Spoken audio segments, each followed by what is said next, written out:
ጤና ይስጥልን። ይህ ባና ሚዲያ ነው። ከባና ሚዲያ ለዛሬ ያዝናቸውን ዘገባዎች አሁን ማስደመጥ ጀመርን። አበይት ነጥቦቹን እናስቀድማለን። የህዝባዊ ወያኔ ሓርነት ትግራይ ህወሓት ሁማን ራይትስ ዎች በምዕራብ ትግራይ ህዝብ ላይ እየደረሰ ያለውን ሰቆቃ አስመልክቶ ያወጣውን ሪፖርት አድንቆ በተጨባጭ በመሬት ላይ ያለው እውነት ግን ከሪፖርቱ በላይ እጅግ አሰቃቂና የዘር ማጥፋት ተግባር መሆኑን ገለጸ። ፓርቲው ተበትኖ የነበረው የትግራይ ምክር ቤት በአስቸኳይ እንዲመለስ የወሰነበትን ምክንያት ይፋ አድርጓል። እናስደምጣቸዋለን። የህወሓት ማዕከላዊ ኮሚቴ ውሳኔ ካሳለፈ በኋላ ለመጀመሪያ ጊዜ ወደ መድረክ ብቅ ያሉት የደቡብ ግንባር አዛዥ ጀነራል ዮሐንስ ወልደ ጊዮርጊስ መዲድ የሌላውን ግዛት አንወስድም ብለዋል። ጀነራሉ ከጀነራል ታደሰ ወረደ ጋር ወግነዋል የሚለውን ሀሳብ የሚመለከት ጉዳይም አንስተዋል። ወደ እናንተ ይደርሳል። የህወሓት ከፍተኛ አመራር አምባሳደር አዲስ ዓለም ቤሌማ በዓለም ዙሪያ ከሚገኙ የትግራይ ዲያስፖራ አባላት ጋር በወቅታዊ የፖለቲካ የኢኮኖሚና የጸጥታ ጉዳዮች ላይ ሰፊ ውይይት አካሂዱ። አምባሳደሩ ትግራይ አዲስ የባህር በር ልትጠቀም ነው ሲሉ ይፋ አድርገዋል። ትሰሙታላችሁ። የብልጽግና ምርጫ በከባድ አጣብቂኝ ምክንያት ለ3 ወራት ሊራዘም እንደሚችል ከአዲስ አበባ የተገኘው መረጃ አመላክቷል። በዝርዝር ይዘነዋል። የብልጽግናው አገዛዝ በቅርቡ ለማካሄድ እያሰበ ያለው 7ኛው ምርጫ የይስሙላ ምርጫ ነው ተባለ። የቀድሞ የአሜሪካና የአፍሪካ ጉዳዮች ረዳት ሚኒስትርና በኢትዮጵያ የአሜሪካ አምባሳደር የነበሩት ቲቦር ናጅ ህወሓት የትግራይ ህዝብ የፖለቲካ ዲኤንኤ ነው፣ በመሆኑም ድርጅቱን ከምርጫው ማግለል አደገኛ መዘዝ መሆኑን ተናገሩ የሚሉና ሌሎቹንም ዜናዎች ይዘናል። አብራችሁን ቆዩ። የህዝባዊ ወያኔ ሓርነት ትግራይ ህወሓት ባወጣው መግለጫ በትግራይ ህዝብ ላይ እየደረሰ ያለው ግፍና መከራ ወደ ከፋ ደረጃ መሸጋገሩን ገለጸ። ለዚህም ነው የትግራይ ህዝብ ህልውናን ለመታደግ ተበትኖ የነበረው የክልሉ ምክር ቤት በአስቸኳይ ወደ ስራ እንዲመለስና ህዝባዊ መንግስት እንዲጠናከር የወሰንኩት ብሏል። ፓርቲው ሁማን ራይትስ ዎች በምዕራብ ትግራይ ህዝብ ላይ እየደረሰ ያለውን ሰቆቃ አስመልክቶ ያወጣውን ሪፖርት አድንቆ በተጨባጭ በመሬት ላይ ያለው እውነት ግን ከሪፖርቱ በላይ እጅግ አሰቃቂና የዘር ማጥፋት ተግባር መሆኑን አረጋግጧል። እንደ ፓርቲው መግለጫ የፕሪቶሪያው የሰላም ስምምነት ከተፈረመ 4 ዓመታት ቢቆጠሩም በወራሪ ኃይሎች ስር የሚገኘው የትግራይ ህዝብ አሁንም ከመሬቱና ከቤቱ እየተፈናቀለ የመንቀሳቀስ መብቱ ተገድቦና በማንነቱ እየተገደለ ይገኛል። የትግራይ ተወላጆች ንብረት ለባዕዳን ሰፋሪዎች እየተሰጠ መሆኑንና በተፈናቃይ መጠለያዎች ውስጥ የሚገኘው ህዝብ በረሃብና በበሽታ እያለቀ መሆኑን ህወሓት በከባድ ሐዘን ገልጸዋል። ከዚህም ባሻገር በሌሎች የትግራይ አካባቢዎች ያለው ህዝብ በከበባና በእገዳ ውስጥ እንደሚገኝ፣ የመንግስት ሰራተኞች ደሞዝ መከልከላቸውን፣ ባንኮች ያለ ጥሬ ገንዘብ እንዲቀሩ ተደርገው ህዝቡ በቁም ስቃዩን እንዲያይ እየተደረገ መሆኑን ፓርቲው ወንጅሏል። የብልጽግና ስርዓት የፕሪቶሪያውን ስምምነት ሙሉ በሙሉ በማፍረስና ህጋዊ ያልሆነ የግል ውሳኔዎችን በማሳለፍ የትግራይን ሉዓላዊ መሬት ለመቆራረስ እንዲሁም የጊዜያዊ አስተዳደሩን እድሜ በራሱ ፍላጎት ለማራዘም እየሰራ ነው። ይህ አካሄድ የተጀመረው የዘር ማጥፋት ዘመቻን ለማጠናቀቅ ያለመ ነው ብለዋል። በመሆኑም ህዝቡ በሰላም ስምምነቱ ላይ ተስፋ እያደረገ በዝምታ እንዲጠፋ መፍቀድ ተገቢ ያለመሆኑን ፓርቲው ገምግሞ የትግራይ ህዝብ የራሱን እድል በራሱ የመወሰንና ራሱን የማስተዳደር መብቱን የሚያረጋግጥበትን የትግል ምዕራፍ በይፋ መጀመሩን ይፋ አድርገዋል። ተበትኖ የነበረው የትግራይ ምክር ቤት በአስቸኳይ ወደ ተግባር እንዲመለስ የቀረበው ጥሪ በህዝቡ ዘንድ ከፍተኛ ድጋፍ እያገኘ መሆኑን የጠቀሰው መግለጫው ይህ ውሳኔ የህዝብን ስልጣን ለባለቤቱ ለመመለስ የመመከት አቅምን ለማጠናከርና የትግራይን ህልውና በዘላቂነት ለማረጋገጥ ወሳኝ መሆኑን አረጋግጧል። ህወሓት የህዝብን አደራ ለመወጣትና የትግራይን ህዝብ ዋጋ የከፈለለትን ራስን የማስተዳደር መብት ለማስከበር እስከ መጨረሻው እንደሚታገልም ማስጠንቀቂያ ያዘለ መግለጫ አውጥቷል። በትግራይ ደቡባዊ ዞን ስር የሚገኙና በጠላት ተይዘው የቆዩ 6 ወረዳዎችን ወደ ቀድሞ ግዛታዊ አንድነታቸው ለመመለስ የተደረገውን የተቀናጀ ትግል በማሰብ የእውቅናና የምስጋና መድረክ ተካሄደ። የትግራይ ሰራዊት ደቡብ ግንባር አርሚ 24 ባዘጋጀው በዚህ መድረክ በወቅቱ ለተመዘገበው ድል ከፍተኛ መስዋዕትነት ለከፈሉ የሰራዊት አባላትና ለህዝቡ የክብር ሽልማት ተበርክተዋል። የአርሚ 24 አዛዥ ታጋይ ካህሳይ መኮንን ሸሪፎ በመድረኩ ላይ እንደገለጹት የደቡብ ትግራይ 6 ወረዳዎችን ከፕሪቶሪያ ስምምነት በኋላ እስከ 2016 ዓመተ ምህረት አጋማሽ ድረስ በጠላት ቁጥጥር ስር በመቆየታቸው ህዝቡ ለከፍተኛ መፈናቀልና እንግልት፣ ሞት ተዳርጎ ቆይቷል። ይህንን መከራ ለማስቆም የትግራይ ሰራዊት ከዞኑ ህዝብና መስተዳደር ጋር በመሆን የተለያዩ ሰላማዊ ትግሎችን ሲያደርግ ቢቆይም ሰላማዊ ጥረቱ ባለመሳካቱ በከፈለው ውስን መስዋዕትነት የዞኑን ሉዓላዊነት ማስከበር እንደተቻለ አስረድተዋል። ከሚያዝያ 5 እስከ 10 ቀን 2016 ዓ.ም በተካሄደው ወታደራዊ ዘመቻ ኦፍላ፣ ዛታ፣ ጨርጨር፣ ራያ አላማጣ ከተማና ኮረም ነጻ መውጣታቸውን አዛዡ አስታውሰዋል። በተጨማሪም በአላማጣና በኮረም ከተሞች በኮማንድ ፖስት ስም ተደብቆ የነበረው የብልጽግና ስርዓት ጥር 21 ቀን 2018 ዓ.ም በህዝባዊ ተቃውሞና ግፊት ሙሉ በሙሉ ተጠርጎ እንዲወጣ መደረጉን ገልጸዋል። የደቡብ ግንባር አዛዥ ጀነራል ዮሐንስ ወልደ ጊዮርጊስ መዲድ የህወሓት ማዕከላዊ ኮሚቴ ውሳኔ ካሳለፈ በኋላ ወደ መድረክ ብቅ ያሉት ጀነራሉ የራያ ህዝብ ጀግንነትን አድርቀዋል። የትግራይ ህዝብ እየታገለ ያለው የሌላውን ግዛት ለመውሰድ ሳይሆን በህገ መንግስቱ የተረጋገጠለትን አስተዳደራዊ ወሰንና ራስን በራስ የማስተዳደር መብቱን ለማስከበር መሆኑን ተናግረዋል። አሁንም በጠላት እጅ የሚገኙ ሌሎች የትግራይ መሬቶች እስኪመለሱና ተፈናቃዮች ወደ ቀያቸው እስኪመለሱ ድረስ ትግሉ ተጠናክሮ እንደሚቀጥል አረጋግጠዋል። የጀነራሉ ንግግር ህወሓት ካወጣው መግለጫ ጋር መመሳሰሉ በተለያዩ ማህበራዊ ሚዲያ ጀነራል ዮሐንስ ከጀነራል ታደሰ ወረደ ጋር ወግነዋል የሚለውን ሐሳብ ውድቅ ያደረገ ሆኗል። የደቡብ ትግራይ ዞን ዋና አስተዳዳሪ ታጋይ ዝናቡ ገብረመድህን በበኩላቸው በሰራዊትና በህዝቡ ቅንጅት የተገኘው ድል ለሌሎች በጠላት ስር ላሉ የትግራይ አካባቢዎች እንደ አርአያ የሚወሰድ መሆኑን ገልጸዋል። በዕለቱ ለትግሉ ስኬት ከፍተኛ አስተዋጽኦ ላበረከቱ ኮሮችና ወረዳዎች የእውቅና ሽልማት የተሰጠ ሲሆን አርሚ 24 የትግሉን ጥንካሬ ጽናት የሚገልጽ ፈንቅል ጎማ የሚል አዲስ ስያሜ ተሰጥቶታል። አምባሳደር አዲስ ዓለም ባሌማ ከትግራይ ዲያስፖራ ጋር ባደረጉት ውይይት ትግራይ አዲስ የባህር በር ልትጠቀም ነው አሉ። የህወሓት ከፍተኛ አመራር አምባሳደር አዲስ ዓለም ባሌማ በዓለም ዙሪያ ከሚገኙ የትግራይ ዲያስፖራ አባላት ጋር በወቅታዊ የፖለቲካ የኢኮኖሚና የጸጥታ ጉዳዮች ላይ ሰፊ ውይይት አካሂደዋል። ሚያዝያ 18 ቀን 2018 ዓ.ም በተካሄደው በዚህ የዙም ስብሰባ ላይ ሰሜን አሜሪካ የተጋሩ ማህበር ከአውሮፓ መካከለኛው ምስራቅና አፍሪካን ጨምሮ ከ170 በላይ ተሳታፊዎች ተገኝተዋል።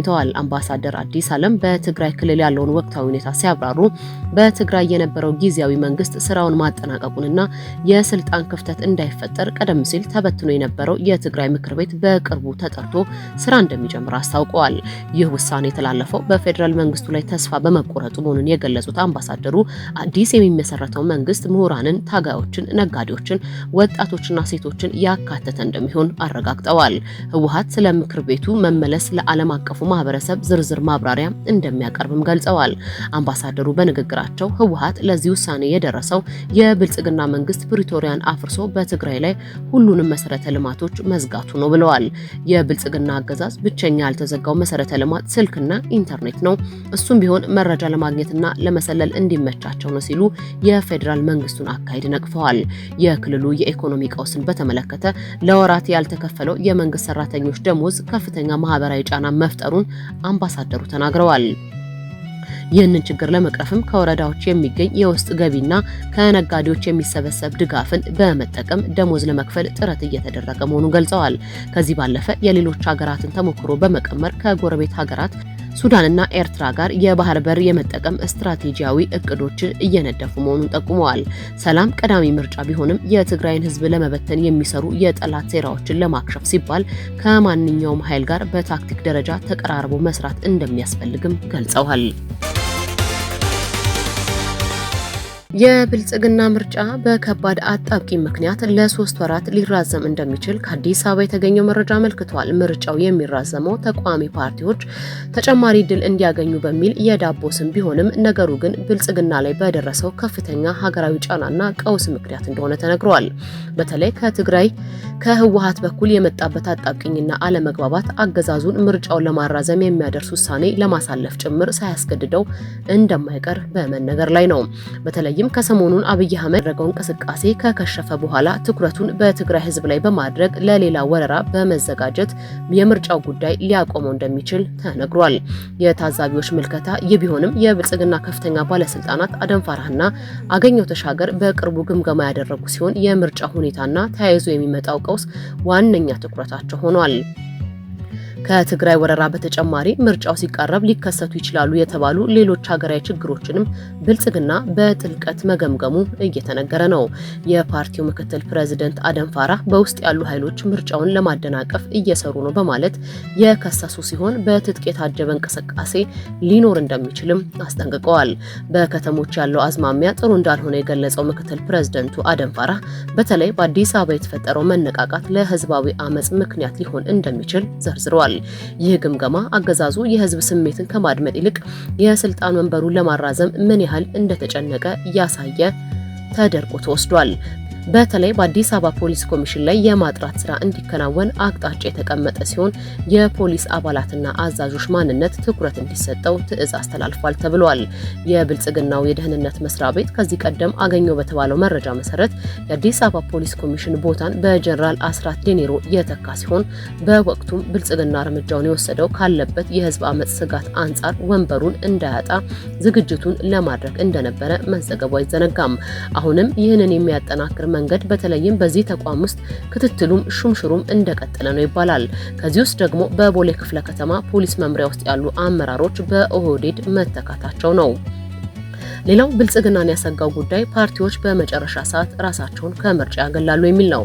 በተለይ ኢህአፓ በዚህ ረገድ የሚጠረጠር ሲሆን ብልጽግናም እግር በእግር እየተከታተለ የፓርቲውን አባላት ማሸበሩን ቀጥሏል። አንድ አስተያየት ሰጪ ለባና እንደገለጹት አብይ አህመድ በዚህ ሰዓት የሚፈልገው የህዝብ ተቀባይነት ብቻ ሳይሆን የዓለም አቀፍ ህብረተሰብን ድጋፍ ነው። በዚህ መንገድ ምርጫ እንዴት ይካሄዳል ያሉት አስተያየት ሰጪው ዓላማው እንደ መንግስቱ አለው ለማለት ነው። ይህ ደግሞ ኋላ ላይ ሌላ ፖለቲካዊ ችግር ይዞ ይመጣል በማለት አስጠንቅቀዋል። ሌላኛው ታዛቢ በበኩላቸው አብይ አህመድ የዓለም አቀፍ ማህበረሰብ ድጋፍ ኖረውም አልኖረው ጉዳዩ እንዳልሆነ በመግለጽ ሙሉ እቅዱ ህዝብን በመጨፍጨፍ እቅዱ ላይ ያተኮረ መሆኑን ያብራራሉ። ስልጣን ላይ ከመጣ ወዲህ በገዛ ህዝቡ ላይ ጦርነት ከማወጅ ውጪ ሌላ ነገር አልፈጠረም። አሁንም ትኩረቱ ይህ ብቻ ነው በማለት ሀገሪቱን በአንድ ሰው ምክንያት የገባችበትን ቀውስ ያስረዳሉ። በውስጥ ያለው ቀውስ በዚህ መንገድ ከቀጠለ ብሎም በትግራይ ላይ የጦርነት ጉሰማው ወደ ተግባር ከተቀየረ ነው እንግዲህ ብልጽግና ለተጨማሪ ዝግጅት በሚል 3 ወራት ጊዜን የሚወስነው። የጦርነት ጉዳይ ከተነሳ ከአዲስ አበባ በቅርብ ርቀት በሚገኘው የአዋሽ መስመር ተሽከርካሪዎች በማታ እንዳያሽከረክሩ በቅርቡ የታገዱ ሲሆን በዛው መስመር የሚደረገው ጦርነት ተባብሶ መቀጠሉን ባና ሚዲያ ያገኘው መረጃ መላክቷል። የአጋች ታጋች ድራማንም መስማት የተለመደ ሆኗል።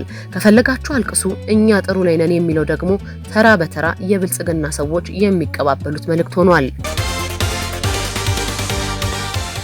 የብልጽግና አገዛዝ በቅርቡ ለማካሄድ እያሰበ ያለው 7ኛው ምርጫ የይስሙላ ምርጫ ነው ተባለ። የቀድሞ የአሜሪካ የአፍሪካ ጉዳዮች ረዳት ሚኒስትርና በኢትዮጵያ የአሜሪካ አምባሳደር የነበሩት ቲቦር ናጅ ህወሓት የትግራይ ህዝብ የፖለቲካ ዲኤንኤ ነው፣ በመሆኑም ድርጅቱን ከምርጫው ማግለል አደገኛ መዘዝ መሆኑን ተናግረዋል። የብልጽግናው ፕሬዝዳንት አብይ አህመድ በቅርቡ የሚካሄደው ጠቅላላ ምርጫ ታሪካዊ ሊሆን እንደሚችል መግለጻቸውን ተከትሎ ሰፊ ትንታኔ ይዞ የወጣው ዘ ኢኮኖሚክስ ምርጫው ታሪካዊነቱ ይቅርና ለይስሙላ ላይ የሚደረግ ነው ብሎታል። የሚነገርለት ምርጫ በከባድ የፖለቲካ ውጥረት፣ በታፈነ የሀሳብ ነጻነትና በውስብስብ የኢኮኖሚ ቀውሶች ጥላ ስር የሚደረግ እንደሆነም አስነብበዋል። በአንድ ወቅት በውሸት ተረክ የዲሞክራሲያዊ ተስፋ ተደርገው በዓለም አቀፍ ማህበረሰብ ዘንድ ታላቅ አድናቆትን ያተረፉት ጠቅላይ ሚኒስትር አብይ አህመድ ዛሬ ግን በጋዜጠኞች መታሰር፣ በተቃዋሚዎች መሰደድና በሰብአዊ መብቶች መሸርሸር ምክንያት የትችት ማዕከል ሆነዋል። ዘ ኢኮኖሚክስ መጽሔት ባወጣው ትንታኔ ጠቅላይ ሚኒስትሩ ቀደም ሲል የነበራቸውን የለውጥ ሻምፒዮንነት ሚና በመተው አሁን ላይ ትችቶችን እንደ ወንጀል የሚቆጥሩና ነፃ የሀሳብ መግለጫዎችን የሚያፍኑ መሪ ሆነው መገኘታቸውን ገልጸዋል። ይህም ለምርጫ የሚደረገውን ዝግጅት የይስሙላና ተአማኒነት የጎደለው እንዲሆን እያደረገ መሆኑን መጽሔቱ አመልክቷል። የሀገሪቱ የፖለቲካ ምህዳር በከፍተኛ ሁኔታ መጥበብ ብቻ ሳይሆን መንግስት የወሰዳቸው የኢኮኖሚ ማሻሻያዎችም ሌላኛው የውጥረት ምንጭ ሆነዋል።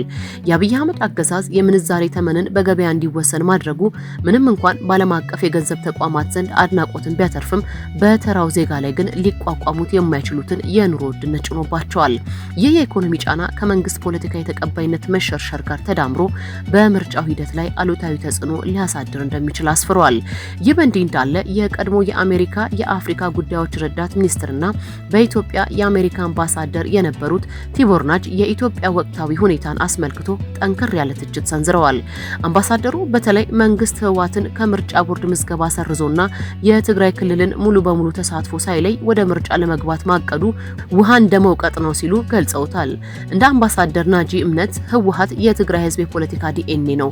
በመሆኑም ድርጅቱን ከሂደቱ ማግለል ማለት ህዝቡንና የትግራይን ፖለቲካ ህልውና መካድ ነው ብለዋል። እንዲህ ያለውን አካሄድ ደግሞ ሀገሪቱ ከውጭ ለሚመለከታት አካል የተረጋጋች ብትመስልም በውስጥ ግን ይበልጥ የተከፋፈለችና ለከፋ አደጋ የተጋለጠች እንድትሆን አድርጓታል ብለዋል።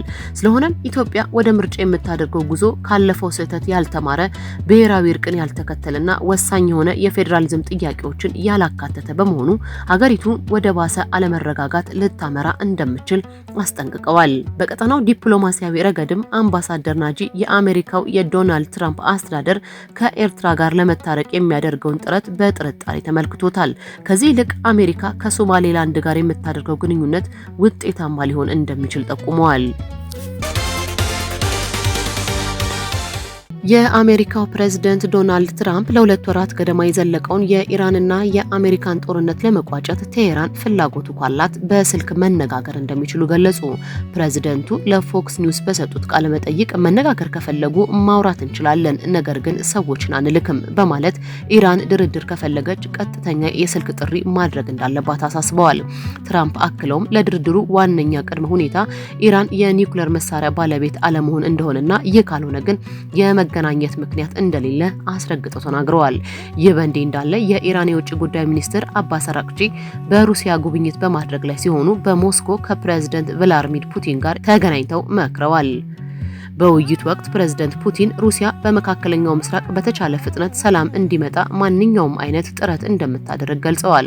ፑቲን የኢራን ሕዝብ ሉዓላዊነቱንና ለነጻነቱ የሚያሳየውን ጽናት አድንቀው አገሪቱ ይህንን የፈተና ወቅት አልፋ ሰላም እንደምትሰፍን ያላቸውን ተስፋ ገልጸዋል። የኢራኑ የውጭ ጉዳይ ሚኒስትር አራግቺ በበኩላቸው ሩሲያ ለቴሄራን የምታሳየውን ድጋፍ በማድረግ በሁለቱ ሀገራት መካከል ያለው ግንኙነት ይበልጥ እንደሚጠናከር ተናግረዋል። ሚኒስትሩ አሜሪካ ዓላማዋን ማሳካት ባለመቻሏ የድርድር ጥሪ እያቀረበች እንደሆነ በመጠቆም የኢራን ህዝብ የአሜሪካንን ጥቃትና ወረራ መመከቱ እንደሚቀጥልም አስታውቀዋል። ቀደም ሲል ፕሬዝዳንት ትራምፕ እንደ ስቲቭ ዋትኮፍ እና እንደ ጄርድ ኩሽነር ያሉ ልኡካኖችን ወደ ፓኪስታን ለመላክ አቅደው የነበረ ቢሆንም አሁን ላይ ግን ይህንን እቅዳቸውን ሰርዘዋል። ይሁን እንጂ ባለፈው ሳምንት ረቡዕ የተጠናቀቀው ለ2 ሳምንታት የቆየውን የተኩስ አቁም ስምምነት ፕሬዝዳንቱ ላልተወሰነ ጊዜ አራዝመውታል። ይህም ከየካቲት ወር ጀምሮ በሺዎች የሚቆጠሩ ሰዎች ህይወት የቀጠፈውንና የዓለምን ኢኮኖሚ ያናጋውን ውጊያ ለጊዜው እንዲቆም አድርጓል።